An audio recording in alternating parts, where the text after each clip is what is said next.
Hello and welcome back to Reading with Mo. Today we're going to be talking about all of the books that I was able to read in the month of August. August was a pretty good reading month as far as quantity, and also I didn't DNF any books. Nothing was like boring me so much or was so terrible that I couldn't even finish it, so that's good. I have 13 books to talk to you guys about today, so let's just get straight into them so that this doesn't take me all day. I'm going to talk about them in the order that I read them. I actually have 7 of them as physical books that I own copies of, and the rest are books that I checked out mostly as audiobooks through my library. And like I said, let's just start from the beginning and work our way through the month. So the first read of the month was definitely a win because I was able to finally finish a book series, which I haven't been finishing a lot this year because I am reading ones that are so long right now. So the one I'm talking about is Dune. I finally finished Dune. The very last one in the series is Chapter House, and this is the last one by Frank Herbert, I believe. The rest of the continuation of the books are by other authors. I believe one of them is like his son or something like that. This book is part of a very well-known science fiction series. I ended up giving this book 3 stars. Now, I don't know if it's necessarily a series I would recommend to everyone. For me, I wanted to experience it and see what I thought. I thought it was good, but I feel like this is one that you could probably get more out of as you reread the series. Will I ever reread all 6 books? Probably not. I could see myself rereading maybe the first couple ones though, for sure, especially as we get more of the new movie adaptations coming out. But even the next Dune movie coming out is still only the second half of the first book, so I doubt we're going to see all 6 of these books as adaptations with the current cast that is out right now. But besides that, I did think it was very interesting. I kind of went back and forth with the audiobook and the physical book on this one. As it's the 6th book in the series, I really can't say anything that's happening in here, or else it will be giving away spoilers and stuff that happens throughout the other books. One thing that helped me to get a little bit more enjoyment out of these books is there's this channel on YouTube that does these breakdowns, these like really good analysis, like plot summaries of each of the books. I will go ahead and leave a link down below because I don't remember what the name of the channel is off the top of my head, but I did watch those and I believe they have one for each of the books, so I would recommend checking that out just because the books are pretty dense at times and there's a lot of stuff, a lot of factors at play and politics and stuff going on. Those videos really helped me to make sure I was getting the most I possibly could out of the time that I was reading these books. So that is it for the Dune series. This series has been featured in so many videos this year, and it's nice to finally wrap it up and put a close onto the series and be able to jump into some other book series that I've been having on the back burner that I've been wanting to get to. Next, we have a book that is a nonfiction book, and that is Disfigured by Amanda Ludluck. This book is looking at how fairy tales have affected not just how we view disability now, but even when the fairy tales first came into existence and going back through the history of it, especially before modern science, and seeing how fairy tales affected how people treated others who were different and who did have disabilities. The author also frames it around the story of their own childhood growing up dealing with disability. I really love how this book is helping to open up conversations on these topics, and I feel like the author is able to come at it in a very respectful way, as it's something that she's personally has had to deal with and still does deal with. It's a book that is part memoir and part history on the stories of fairy tales and how they have affected as a society how we view people who are different. There's definitely a lot of information and a lot of stuff I hadn't really thought about before that was presented to me in this book. Overall, I gave this a 4-star rating, and if it sounds like a topic that you want to explore more yourself, I would definitely recommend this. I was able to check out as an audiobook from my library. It is a new release mystery thriller book. It's called The Wild Girls by Phoebe Morgan.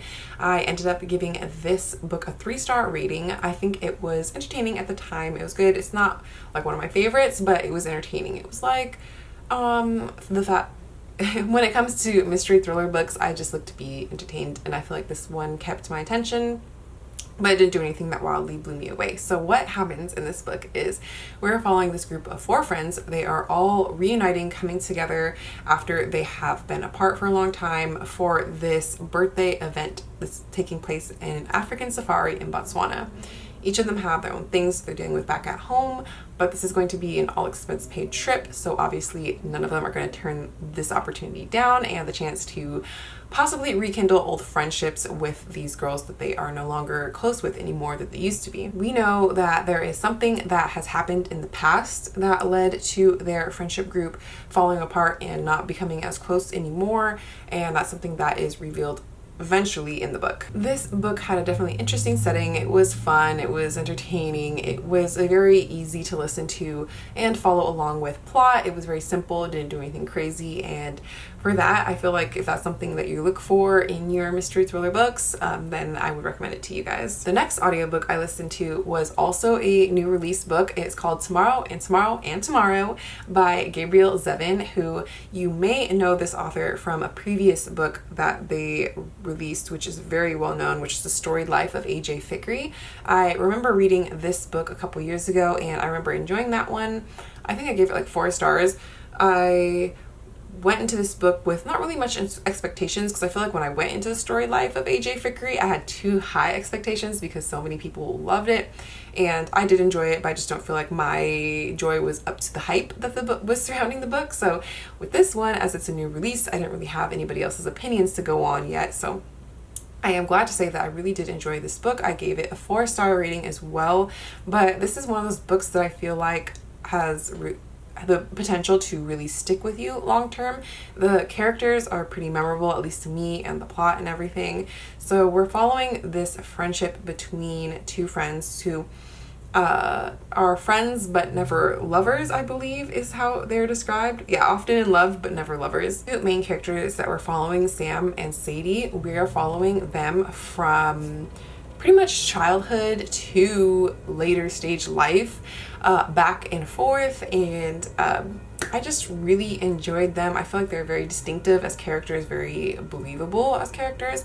There's definitely disability representation in this book as well, and there's just a lot of topics that this book touches on, like one of the really big main ones being centered around their love of video games, and they actually go on to creating video games together. That's part of how their partnership is and their friendship, and so one of the things that really affects it and the success that they're able to have in that field. I feel like even if you're not someone, like if you're like me who isn't really into video games, I don't play video games very often at all, I still was able to enjoy those aspects of the novel. Watching how their friendship really changed over the years, times when they're really close with each other and times where they're very distant and have a lot of bad feelings towards each other, just like the flow of their friendship really over the years is something that was very interesting to me to read about, and I really enjoyed reading about it. I feel like there's a lot of easy tropes that this book could have fallen into that wouldn't necessarily have been bad, but I feel like it is a fresh take on this type of friendship where 2 people can be very close but still never have actually anything more than just a friendship. I definitely see why there's a lot of hype surrounding this book right now and a lot of people are reading it, so it is one that I would recommend. The next book I read was The Shadow of the Wind by Carlos Ruiz Zafón. This book I picked up on a whim. I originally picked it up at Goodreads. It was like $2, not Goodreads, Goodwill, for like $2. So I was like, okay, I'll check this out sometime. And I don't know what possessed me.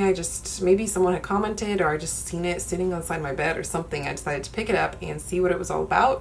Originally, I did not know that this book is actually part of a series. I was not planning on starting any series currently. I was already at the time reading 2 other series, so I was not planning on picking up a 3rd, but now I am in it. Although I have heard you can read them as standalones. You don't have to continue on with the series. I do want to continue on with the series. I love this author. Carlos's writing is so beautiful from the very first page. Like, I think I kind of messed myself up though a little bit. So I started reading it and I love the writing so much. And I was like, okay, this is very much going to be a 5-star read. It's probably going to be one of my favorite books of all time, favorite book of the year, blah, blah, blah. And then I just like psyched myself out and got so scared that I put the book down for like, I don't know, a week or maybe even a little bit longer.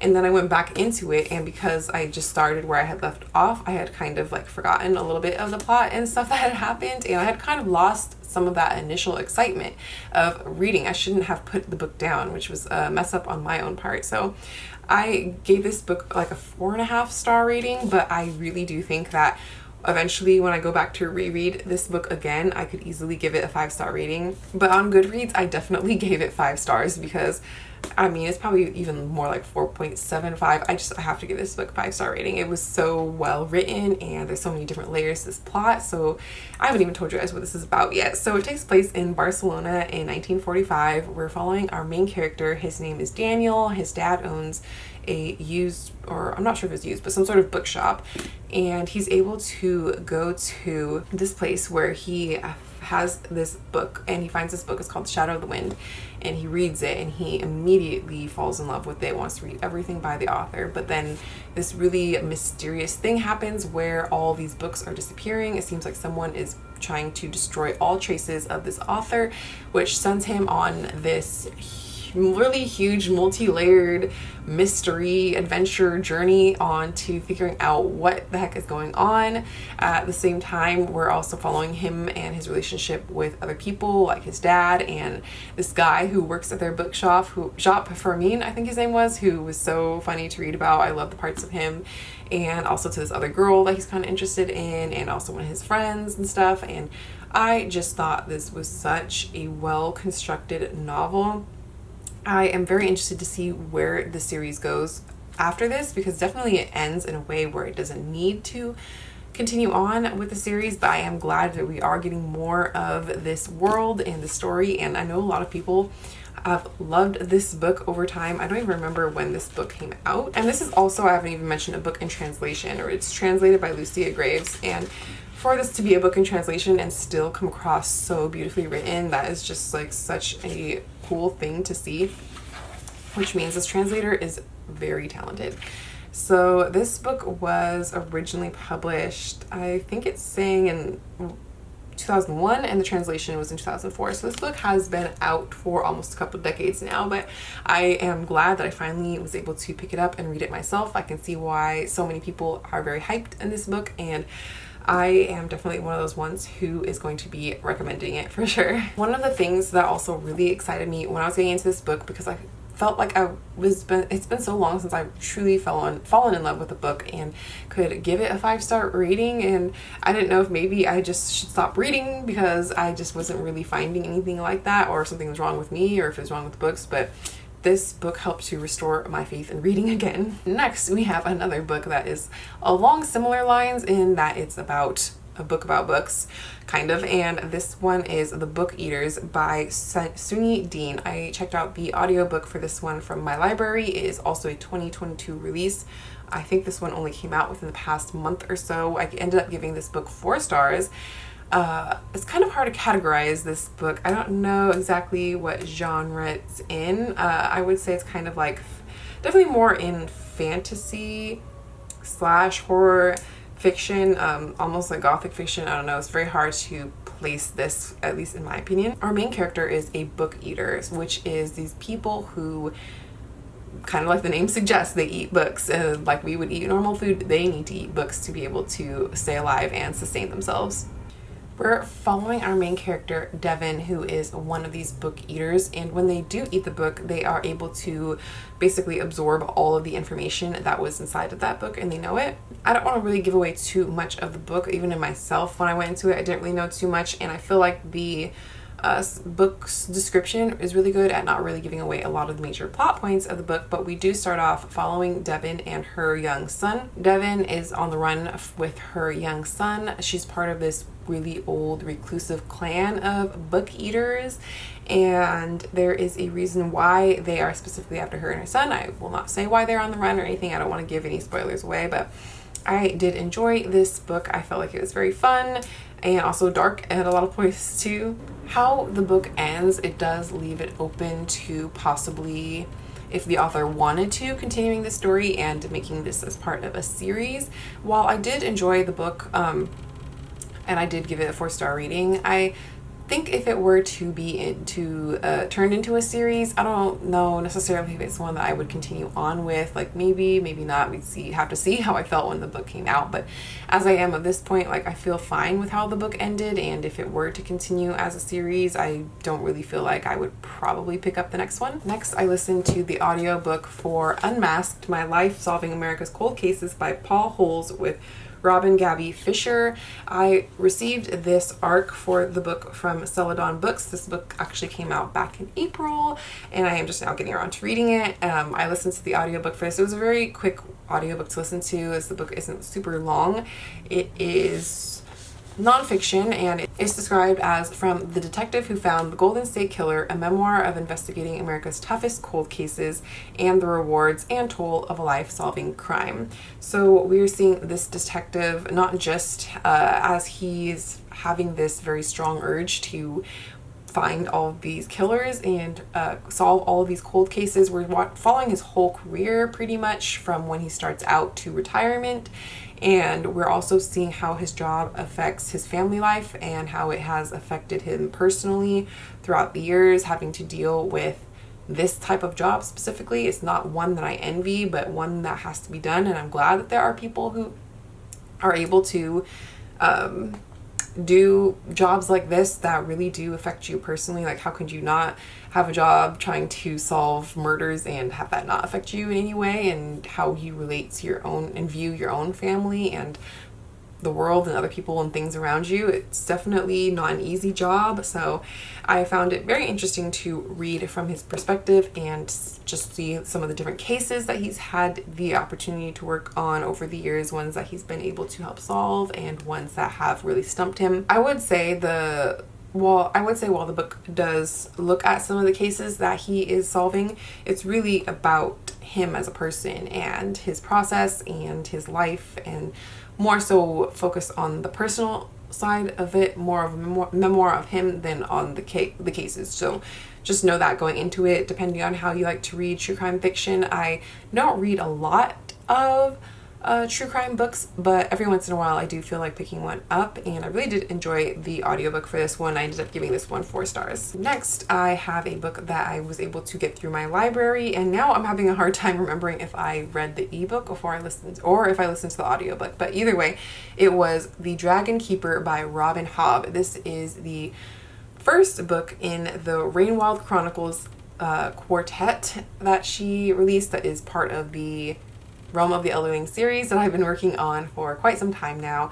In this book, we are picking back up with really pretty much a whole new cast of characters set in the Rainwilds. At this point in the series, without saying too much to give away, I mean, obviously all of the books have the word dragon in it, so you can pretty much assume there's going to be dragons involved in these books. There is this group of humans who their job is to take the dragons that have hatched and to try to get them to a more secure, better location that hopefully they will do better in as far as their health and everything. So that is the very, very bare premise of what is happening at this point in the series. In this first book, The Dragon Keeper, I gave this one 4 stars. We definitely are introduced to a lot of different characters. Some I like more than others. I definitely feel like they're setting up some for you to not like right now, but that, like, similar with the other with the Life Ship Traders series, they're going to gradually make you like some of the characters that right now are just very dislikable. So far, it's not my favorite, but I do enjoy going back to reading from a whole bunch of different characters' perspectives, because we are following quite a few different ones in this series. Unlike the Fitz series where we're just in his head the whole time, this one we are following multiple different perspectives. Similar though with the past ones, with the Life Ship Traders, I am not the biggest fan of the perspectives from the dragons. We don't get a lot, but we do get some, and those parts are always tend to be like my least favorite parts to read from, but I do get the importance of why they're there and to what they mean to the plot and everything. So all in all, I'm very excited to continue on with the series. I have book 2 on my TBR for the month of September, which is Dragonhaven. I think in my TBR I accidentally said I was reading this book this month, but no, I meant to say Dragonhaven. The next one I finished was Someone at a Distance by Dorothy Whipple. I finally got to this book. I feel like it's been on my TBR for so long. I've been meaning to read a book published by Persephone Books for forever now. I ended up giving this book a 4-star rating, and I really enjoyed this book. I feel like I definitely want to now buy more books from this publisher, and I know that their thing is really about bringing books that were published a long time ago but aren't as well known back into light and reprinting them for us to read. And so in this fiction book, the plot is very simple. Basically, we're following this married couple, and what happens is the husband, who comes from money, his mom ends up hiring this French maid to be her companion in her old age and help take care of her. This French maid, she is such a ditz. She's so annoying. She's such a brat. But she is still, even knowing all that stuff, so fascinating to read her perspective from, even though she is low-key a terrible person, but she's good at doing and saying and whatever she needs to do to get what she wants, which is to make this guy jealous who dumped her basically because she didn't have enough money. And so she ends up really becoming very close with this woman, so close that when she dies, she ends up leaving her some money.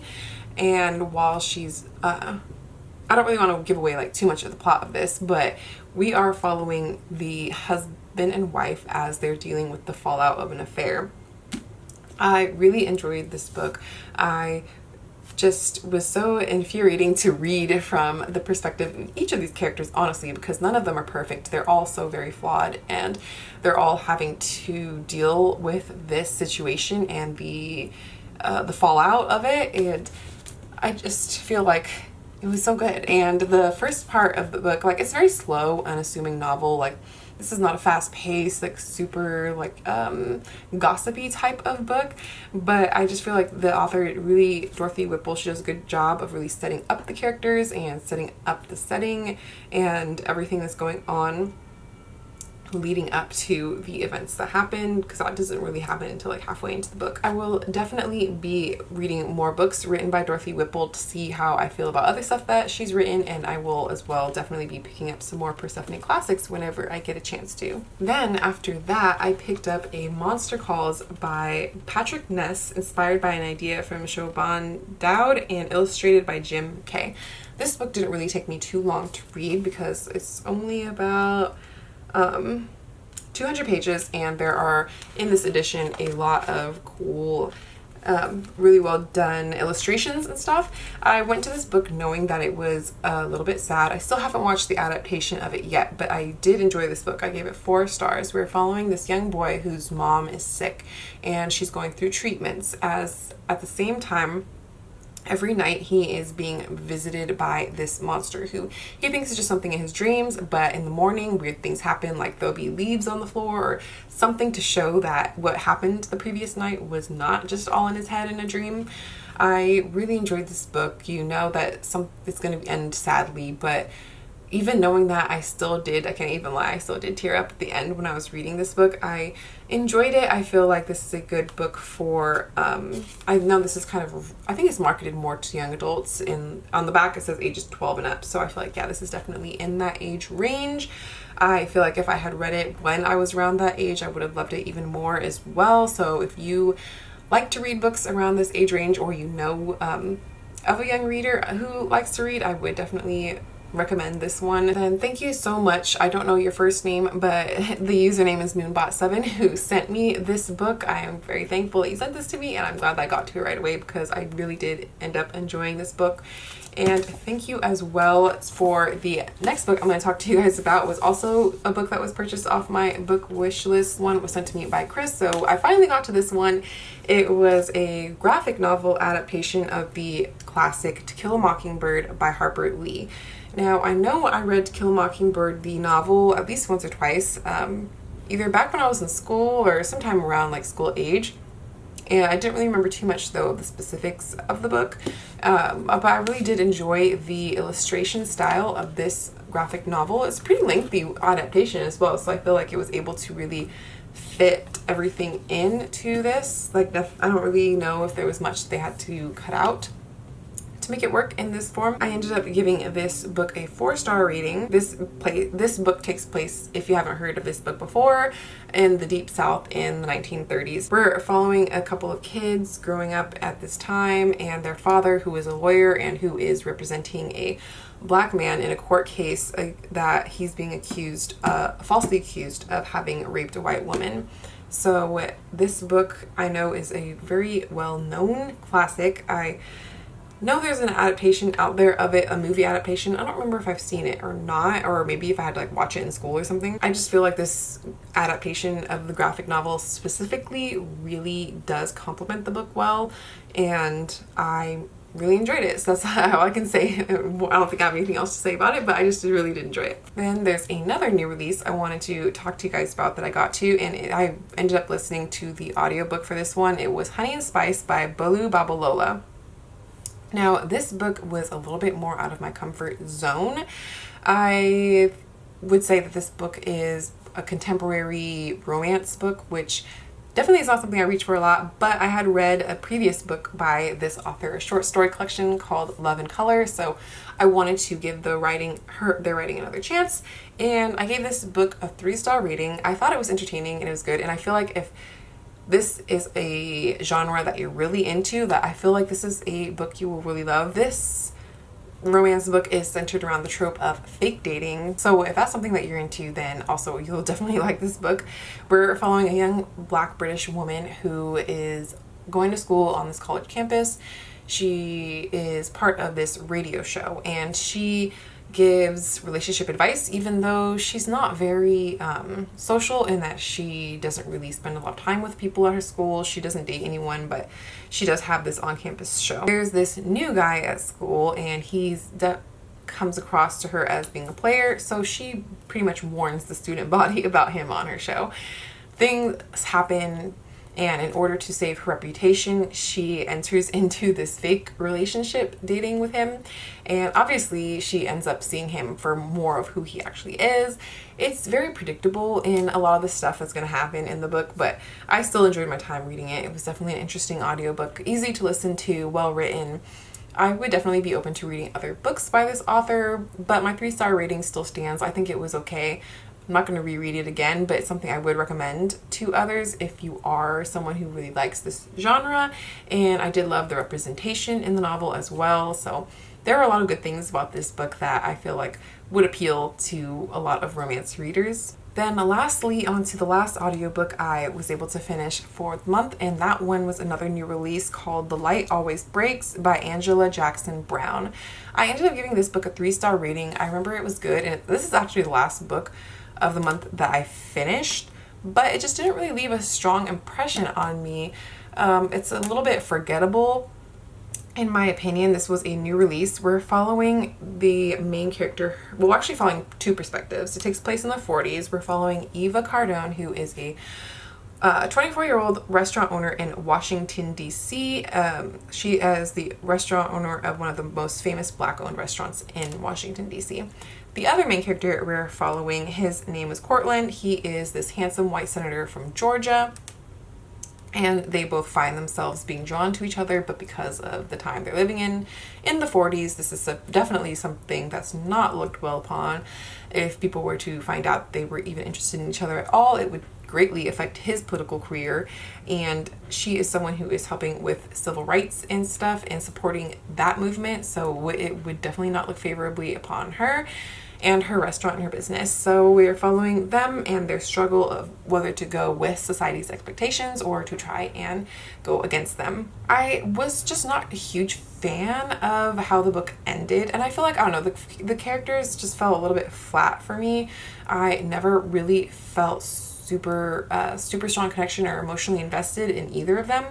And we do follow both of their perspectives. The audiobook, we have different narrators, I think it was, for the 2. But yeah, I just did a lot of the Goodreads reviewers. I feel like the book was repetitive, and I can definitely agree with that. I just feel like it was a little bit blah. And as far as books centered around this topic and around this point in history, it's just not really one that was very memorable to me. So I don't regret reading the book. It's not one I'm probably going to think about again very much, and it was pretty forgettable in my opinion. but I feel like there is definitely an audience for this book. It just wasn't me. So those are all 13 of the books that I was able to finish in the month of August. I don't even know how I read that many. I do know because most of them were audio books, but I honestly only can read like maybe one book physically a week, but I'm always having like 1 or 2 audiobooks going. Let me know if you guys read anything really good in the month of August that you wanted to share with me. And I think that's it for today. Don't forget to like, comment, subscribe, and I'll see you guys in the next one. Bye!